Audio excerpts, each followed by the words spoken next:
ó mà wá dójú ẹ̀ pátápátá ọ̀rọ̀ ìjà ẹ̀sìn tó ń lọ lórí ayélujára. Saheed Ire tún ti fohùn ránṣẹ́ sí ìkan nínú àwọn àáfàá tí wọ́n ń jìjà ẹ̀sìn lórí social media o, pẹ̀lú bí àáfàá náà bó ṣe sọ̀rọ̀ tó tàbá olóyè Sunday Igboho pẹ̀lú Yorùbá Nation tí wọ́n gbé dání. Nínú fọ́nrán yìí ẹ máa gbọ́ kò bákùngbé ọ̀rọ̀ tí Saheed Ire tún jù lu àáfàá yìí tó sì ń sọ fún wípé bó bá fẹ́ trend kì í ṣe olóyè Sunday Igboho ni yóò fi mọ́ trend lórí ayélujára, wípé kó tètè kó lọ wá iṣẹ́ ṣe nítorí ẹ̀sìn Islam tó gbé dání tó fi ń bojú ó ti cast already o. Eléyìí tún dójú ẹ̀ o. Ẹ jẹ́ ká jíjọ wo fọ́nrán yìí ká tún gbọ́ gbogbo ọ̀rọ̀ tí Saheed Ire tó tún jù lu àwọn àáfàá tí ń jìjà ẹ̀sìn lórí ayélujára. Kẹ́dẹ̀ máa fi èrò yín nípa ìsí kọ́mẹ̀ǹtì. Bá ṣe wá jíjọ máa wo fọ́nrán yìí ẹ má gbàgbé láti máa follow DIGINAIJA online TV lórí Facebook, link tó wà ní comment section fídíò yìí ó máa gbé yín lórí Facebook page wa. Lórí YouTube ẹ máa tẹ subscribe button tó wà lábẹ́ fídíò yìí kẹ́sì máa bá mi like and share kó máa lọ káàkiri. Ó yá fọ́nrán ọ̀hún rè ẹ jẹ́ àjẹjọ wò kẹfì ìròyìn sí comment. Ó ní ọmọkùnrin kan tó ti ń kọjá yìí ẹ̀, so èmi wá wò pé wọ́n ti post fídíò ẹ̀ fún mi ní ìjẹrin but mo bí sí èmi ń ṣiṣẹ́ lọ́wọ́, so wọ́n tún wá post fídíò ẹ̀ kan fún mi ní àná. Picture ẹ̀ ni picture ẹ̀ lè tó post fún mi lánàá lẹ́ ń wò yìí, but ilé tó post fún mi ní ìjẹrin màá kọ́kọ́ play ẹ̀ kí n tó sọ̀rọ̀. Ó yá. Ṣé láwọn fẹ́ mọ ta ìbòjì nílẹ̀ Yorùbá babalá gọ̀ọ̀lùgọ̀ gidi ni wọ́n gọ̀ látòrí wọ́n sì fọ́ fún gbẹ̀mù. Ìdí wọn gbàgbọ́ ni pé wọ́n bẹ̀rẹ̀ Yorùbá ní sanjó ni wọn ò forí ẹ̀ sọ̀bì kan tó lápẹ̀rẹ̀ wọ́n palẹ̀ lórí Sunday Igboho mọ́ wọn kó bẹ́ẹ̀ ní ẹlẹ́ni wọ́n wá rí pé léwọn ọjà léwọn tàmó ti dòkúta ọjà wọ́n wá fẹ́ dojúkọ ìsìláàmù wọn wá mọ̀ pé lè gangan ní ọ̀fà láìtọ̀ fún àwọn pátá táwọn la accident táwọn. Bàbá yìí ṣé o ti rí fọ́tò ara ẹ̀ báyìí? Mo mọ̀ pé wọ́n ni mò ń bá sọ̀rọ̀.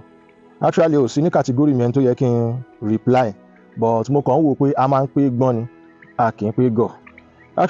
Wàá rí i pé inú gbóló ti máa ń ṣe program all time. Èmi náà wá ṣe program nínú gbólé nítorí pé wò kí lẹ́ ń wò lọ́wọ́ mi, tomato inú home farm tí mo ṣe lẹ́ ń wò yìí bí à ń rí báyìí. Tomato ló kún gbogbo ẹ̀ àti ẹ̀gẹ́ àti iṣu pẹ̀lú àwọn ẹ̀fọ́ òun lẹ́ ń wò yìí. Mo rò pé tẹ bá wo bí dáadáa ẹ máa gbúrò tọ́kì, àwọn tọ́kì mi ń ṣeré káàkiri, kì í ṣe ó sì pọ̀ o, bọ̀ àwọn eléyìí tó wá sọ́dọ̀ mi ni because tí bá ń ṣeré tí bá jáde síta wọ́n máa like láti wá tẹ̀lé mi. Mo láwọn adìyẹ Greek tí mo máa ń sìn. So bọ̀bọ̀ yìí màá kọ́kọ́ advice ẹ náà pé tó bá yẹ pé olóyè májàsọ́lá ló fẹ́ fi trend, tó bá yẹ pé trending ló ń wá, lo pattern mi láti trend. Mo ti gba location yẹn náà ready o torí mo rí pé o like láti wọ one chance, but tí n bá ti kìlọ̀ là ń bá koko. Olóyè Sunday Igboho ti gbọ́ program yìí o, but bá ti advice ẹ pé ṣé o lè bọ́ lẹ́ńbẹ̀ àbí o máa continue, o lè ṣe ju program 4 lọ lórí ẹ̀. Wo tí n bá ti parọ́ ogun lákàyé gbọ́, o lè ṣe program ju 4 lọ lórí ẹ̀. Tó bá mọ̀ pé o ṣe fẹ́ continue o lè continue, tí ìyá ẹ̀ àti bàbá ẹ̀ tó bá ti nífẹ̀ẹ́ wọn bí o ti ń bímọ àbí ìyàwó o cherish wọn, o kà wọ́n kún kankan, continue kò tí yẹ. Àwọn èèyàn náà wà nítòsí ọ̀dọ̀ ẹ̀. Ẹlẹ́ẹ̀kejì wá nǹkan ṣe guy, wá nǹkan ṣe. Ṣoré mi tí mo reply ẹ̀ yìí, I'm a fucking small boy millionaire, I'm making money. Oníṣẹ̀ṣe ni mí o, inú Muslim ni mo ti jáde, but eléyìí tó yẹ kí n sọ̀rọ̀ sí Islam mi ní sọ̀rọ̀ sí Islam torí pé àárín ayé ni mo wà.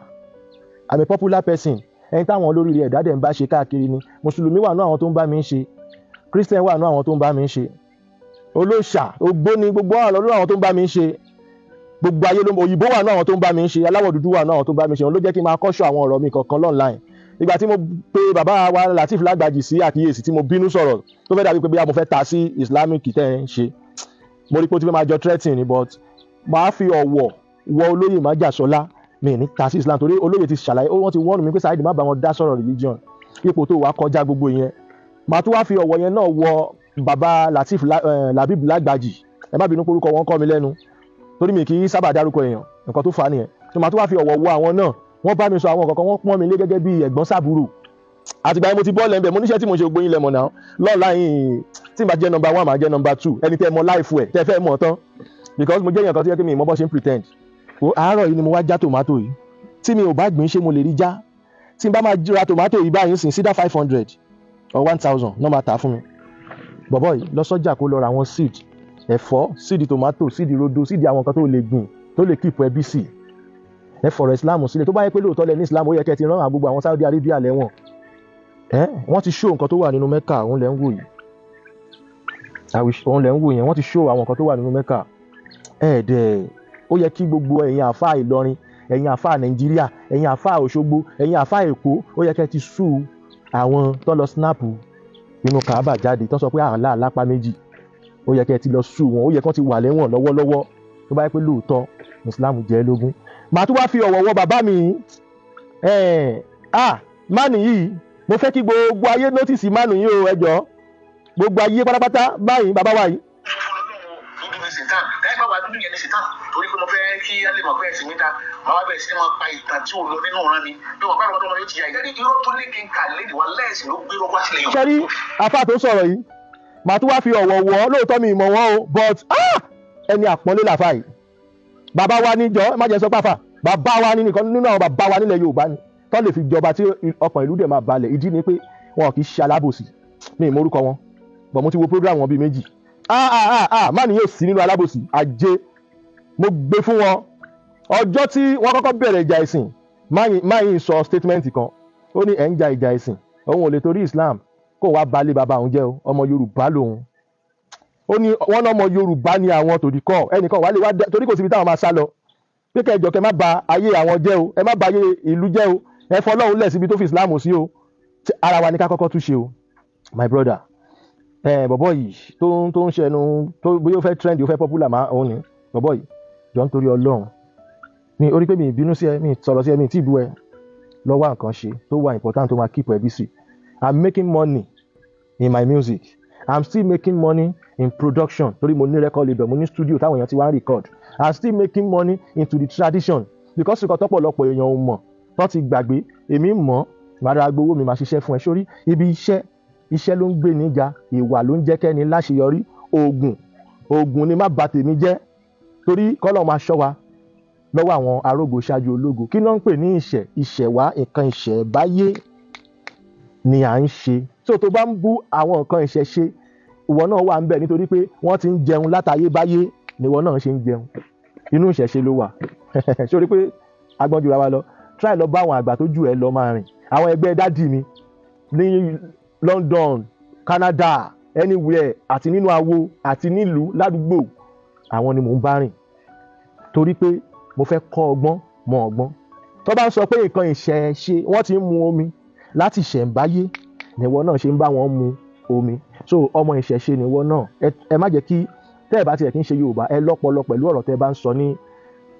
inú ìṣẹ̀ṣe yẹn náà ní Islam wà inú ìṣẹ̀ṣe yẹn náà ní Christianity wà nítorí pé a ti ń jọ́sìn f'Elédùmarè tipẹ́tipẹ́ ẹ kàn sáré kọ́pì láti yàbàrà síbi táìpù ọ̀dọ́ yín ni mo rò pọ́rọ̀ mi máa yé ẹ so try láti wá àwọn nǹkan ṣe irú àárọ̀ yín sì báyìí mo ti jí mo ti fẹ́ dìyẹ lóúnjẹ mo ti clean up àwọn ibì kankan mo ti tanná sí àwọn engine tó yẹ kí n tanná sí ní studio mo ti nu àwọn ọṣẹ tí mo rí kó fẹ́ máa stain mo ti lọ deliver so mo ń dáná lọ́wọ́ understand mo jẹ́ kẹ́ni tó ti pé mo busy after this I'm still going out to deliver some markets try láti wá nǹkan ṣe jẹ́ káwọn èèyàn patronize ẹ kó lè fine like us má orí bó ṣe ugly orí bójú ẹ ṣe rí you are still suffering ó ṣe ń struggle wá nǹkan tó máa ṣe táwọn èèyàn máa patronize ẹ lórí bọ̀bọ̀ tó bá fẹ́ fi olóyè Sunday Igboho trend you can pray for him and do something ní kó má dárúkọ wọn but pé o fẹ́ máa yàkàyàkà àwọn tó ń ṣe Yorùbá nation àwọn bàbá ẹ wà nù wọn stop ẹ oríkèmí ìdárúkọ Yorùbá nation tó bú yẹn látàárọ̀ ọmọ kò fẹ́ sáré train yẹn ni kó o lè mọ ibi tí bàtà ti ń tà àwọn gan fún ara ẹ lẹ́sẹ̀ nítorí pé ọ̀rọ̀ ẹ dàbí ọ̀rọ̀ àtùpà tó fẹ́ tanná wò yàn tó ń gangan fún ara ẹ gan òde ní kerosene nínú o mọ̀ pé issue yẹn máa ó ti yẹ lọ kọ́ nǹkan tó nù gbé dání kó mọ̀ ń pa ẹ̀ dáadáa so that you can understand life. That's all. Ó ga o ọ̀rọ̀ rẹ̀ ó kọ̀rọ̀ lẹ́gbọ́ lẹ́nu Saheed Ire ó ní ǹjẹ́ àfà yìí lè dá ó lè dúró wo season film tó fẹ́ dá sílẹ̀ eléyìí lẹ́tìkẹ́ kí lè ròyìn ẹ máa jù sí comment ẹ má gbàgbé láti máa follow DIGINAIJA online TV lórí Facebook link tó wà ní comment section fídíò yìí ó máa gbé yín lórí Facebook page wa lórí YouTube ẹ má bá mi tẹ subscribe button tó wà lábẹ́ fídíò kẹ́sì má bá mi like and share kó máa lọ lórí ayélujára ẹ ṣeun.